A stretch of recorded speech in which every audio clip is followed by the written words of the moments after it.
جی بسم اللہ الرحمن الرحیم، السلام علیکم. آپ دیکھ رہے ہیں face TV dot P K کے. میں ہوں توصیف احمد. ناظرین، بات کرنی ہے ہاٹ ایشو بابر اعظم اور حمزہ مختار کی. جی ہاٹ ایشو چل رہا ہے جی آج کل، اور اس پہ ایک اہم ڈیولپمنٹ ہوئی ہے، بڑی اہم ڈیولپمنٹ، بڑی خبر کہ ایک کیس بابر اعظم کے حق میں آ گیا ہے. اس کا فیصلہ، دو درخواستیں سبمٹ کروائی گئی تھیں جی حمزہ مختار کی جانب سے عدالت میں. تھانہ ڈیفنس اے میں گئی تھیں اور وہاں پر ایک درخواست دی گئی تھی، لیکن اس پر کوئی عمل درآمد نہیں ہوا تو عدالت کا دروازہ کھٹکھٹایا اور وہاں جا کے دو درخواستیں دی گئیں، جس میں 22A اور 22B جو درخواستیں ہیں وہ دی گئیں. اس میں سے جو ایک درخواست تھی جی وہ تھی ہراسگی کی، اور حمزہ مختار نے یہ موقف اپنایا تھا کہ بابر اعظم کی فیملی، اس کے بھائی، اس کے دوست مجھے قتل کی دھمکیاں دے رہے ہیں، مارنے کی دھمکیاں دے رہے ہیں، مجھے ہراس کیا جا رہا ہے جب سے یہ معاملہ میں سامنے لے کے آئی ہوں بابر اعظم کے حوالے سے. تو اس کی ایک علیحدہ سے درخواست جو ہے وہ عدالت میں جمع کروائی گئی تھی، اور اس پر پولیس کو یہ ڈکٹیٹ کیا گیا تھا کہ چند دنوں میں رپورٹ جو ہے وہ جمع کروائی جائے تحقیقات کر کے کہ آیا بابر اعظم کی فیملی تھریٹ کر رہی ہے حمزہ مختار کو یا نہیں اس معاملے پہ. تو پولیس نے انویسٹیگیٹ کیا اور اپنی رپورٹ بنائی، عدالت میں آج پیش کی.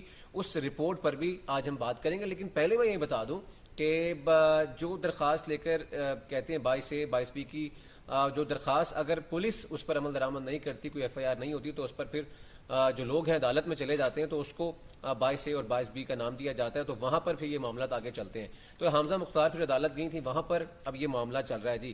تو اب بات کرتے ہیں جو پولیس نے رپورٹ بنائی بابر اعظم کی فیملی پر، انویسٹیگیٹ کیا کہ آیا وہ تھریٹ کر رہے ہیں اس لڑکی کو یا نہیں کر رہے. تو بابر اعظم جو پولیس نے رپورٹ جمع کروائی عدالت میں، اس پر آج جو ورڈکٹ آیا ہے، جو عدالت نے یہ درخواست نپٹائی ہے اور اس رپورٹ کو بالکل نپٹا دیا ہے، خارج کر دیا گیا ہے بالکل. اور عدالت نے بڑے اچھے ریمارکس بھی دیے ہیں، اور اس میں ایڈیشنل سیشن جج ہیں عابد رضا خان، کیونکہ ہمارے ایک دوست ہیں وہ ایڈیشنل جو عدالت ہے اس کو کور کرتے ہیں، وہاں پر جتنے بھی کیسز ہیں اس کو دیکھتے ہیں، تو اس کیس کو بھی وہ دیکھ رہے ہیں. تو ان سے ہماری بات ہوئی، انہوں نے ساری یہ ہمیں سٹوری بتائی ہے جو آج جو ہیئرنگ ہوئی ہے اس عدالت میں، وہ ہمیں بتایا. انہوں نے یہ کہا ہے کہ عدالت پولیس نے جو رپورٹ جمع کروائی اس میں کہا گیا ہے کہ بابر اعظم کی فیملی کی جانب سے جی کوئی جان سے مارنے کی دھمکیاں نہیں دی گئی، ہمیں کوئی ایسے ثبوت بھی نہیں ملے ہیں جو ہم نے انویسٹیگیٹ کیا ہے. تو بھئی پہلا جھوٹ تو پہلے بھی نظر آ رہے تھے اس لڑکی کے، لیکن جو عدالت میں جھوٹ بولا گیا وہ بے نقاب ہو گیا ہے. پہلا جھوٹ تو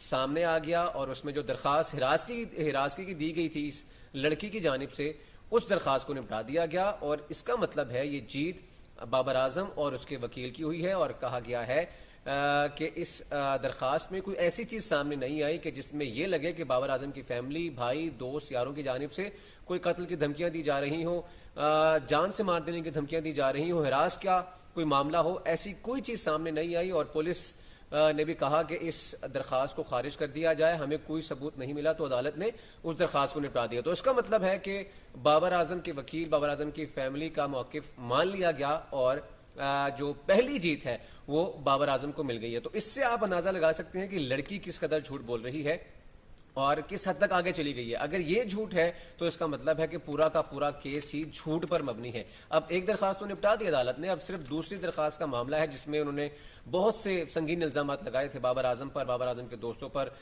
کہ میرے سے 10 سال کا ریلیشن شپ رہا، زیادتی بھی کی گئی، اور اس دوران ابورشن بھی میرا کروایا گیا، اور میرے سے پیسے لیے گئے، اور میں اس کو پالتی پوستی رہی. اس طرح کی باتیں اس لڑکی نے کی تھی. تو یہ ایک علیحدہ سے کیس ہے، وہ اب دیکھتے ہیں کہاں تک چلتا ہے. لیکن پہلی جیت بابر اعظم کے حصے میں آ گئی ہے، اور لڑکی ایک مرتبہ پھر بے نقاب ہو گئی ہے. لیکن اس میں سب سے اچھی بات یہ ہے جی، ابھی تک جو لڑکی نے باتیں کی ہیں اور جو لڑکی نے الزامات لگائے ہیں، ہم نے تو دیکھا ہے کہ جب بھی کسی خاتون کی جانب سے ایسے الزامات لگائے جاتے ہیں تو سمپتھی کا ایک ووٹ ضرور سامنے آتا ہے. سمپتھی لے کر کہیں نہ کہیں تنظیمیں، جو انسانی حقوق کی تنظیمیں ہیں، ہیومن رائٹ ایکٹیوسٹ ہیں، وہ سامنے ضرور آتے ہیں. لیکن اس لڑکی کے الزامات لگانے کے باوجود اور یہ معاملہ اٹھانے کے باوجود ہمیں کوئی ایسا ایکٹیوسٹ نظر نہیں آیا، کوئی ایسی تنظیم نظر نہیں آئی، تنظیمات نظر نہیں آئی جو باہر نکلی ہوں اس لڑکی کے حق میں. تو اس کا مطلب ہے کہ صاف نظر آ رہا ہے کہ یہ معاملہ جھوٹ پر مبنی ہے.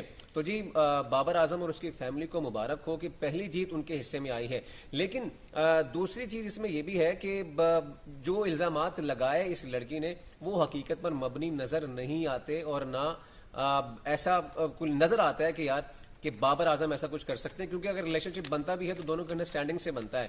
یہ باتیں ہم پہلے بھی کر چکے ہیں، لیکن آج بات کرنی تھی اس کیس کو لے کر، کیونکہ لڑکی کی جانب سے یہ بھی کہا جا رہا تھا کہ جی مجھے مارنے کی دھمکیاں دی جا رہی ہیں، تو اس کی علیحدہ سے درخواست دی گئی تھی، تو اس پر آج یہ فیصلہ آ گیا اور درخواست جو ہے وہ نپٹا دی گئی ہے. اور جتنی بھی مبارکباد دی جائے بابر اعظم اور اس کی فیملی کو وہ کم ہے، لیکن اب سوچنے کی بات یہ بھی ہے کہ جو دوسرا معاملہ ہے اس کو کس طرح دیکھا جا سکتا ہے. لیکن جو سازش کی جا رہی ہے اس وقت، چاہے وہ گروپنگ کی صورت میں ہے، لابنگ کی صورت میں ہے، اس سازش کو ناکام بنانا ہے اپنے اپنے تئیں. اور ایک اور بات یہ بھی ہے اس میں کہ لوگوں سے جب ہم نے بات کی اس کیس کے اوپر تو لوگوں نے یہ کہنا تھا کہ اس لڑکی کو اور اس ٹاپک کو میڈیا پر نہیں اچھالا جانا چاہیے. اگر میڈیا پر اچھالا جائے گا تو نہ صرف پاکستان کی بدنامی، پاکستان کرکٹ کی بدنامی، بابر اعظم کی تو بدنامی ہوگی، لیکن اس خاتون کی بھی جو ہے وہ بدنامی ہوگی. لیکن ہمیں میڈیا پہ اس طرح کے کردار کو نہیں، ایسے کرداروں کو نہیں بٹھانا چاہیے. ان کی بات تھی کہ عدالت کا دروازہ کھلا ہوا ہے، پولیس اسٹیشنز موجود ہیں، وہاں پر جائیں، وہاں پر جا کے رپورٹ درج کروائیں، عدالت میں جائیں، وہاں درخواست جمع کروائیں، لیگلی جو ہے وہ اس قانون کے لے کر اس چیز کو لے کر چلیں. لیکن میڈیا پر آ کے بیٹھنا اور کسی کی کردار کشی کرنا، جس طریقے سے انہوں نے کہا کہ 10 سال کا ہمارا ریلیشن شپ تھا، تو اس کا مطلب انڈرسٹینڈنگ تھی آپ کی، پھر 2 سال پہلے آپ کی صلح بھی ہو گئی تھی، لیکن اس کے باوجود اب بیٹھی ہیں. تو یہ باتیں سامنے آ رہی ہیں کہ کوئی نہ کوئی پیچھے ضرور ہے اس وقت، اور بڑے اہم نام بھی آ رہے ہیں. کچھ ایسے نام بھی آ رہے ہیں کہ جو کہ بابر اعظم کے رشتہ دار ہیں جنہوں نے اس لڑکی کو لانچ کیا، ایسا بھی کہا جا رہا ہے، لیکن ابھی تک یہ اب حقیقت نہیں ہے اس میں. لیکن ایسی کچھ باتیں سامنے ضرور آ جائیں گی. لیکن ایک بات ضرور کہوں گا کہ اگر اس میں کوئی ایسی چیزیں نظر آئیں کہ جس نے گروپنگ کی ہو اور بابر اعظم کے خلاف کوئی سازش رچائی ہو، ایسی باتیں اگر سامنے آئیں تو اس کے بعد پھر سخت کارروائی ہونی چاہیے ان لوگوں کے خلاف کہ جنہوں نے اس لڑکی کو لانچ کیا اور یہ ڈرامہ رچایا. امید ہے آپ کو یہ ویڈیو پسند آئی ہوگی. بہت شکریہ.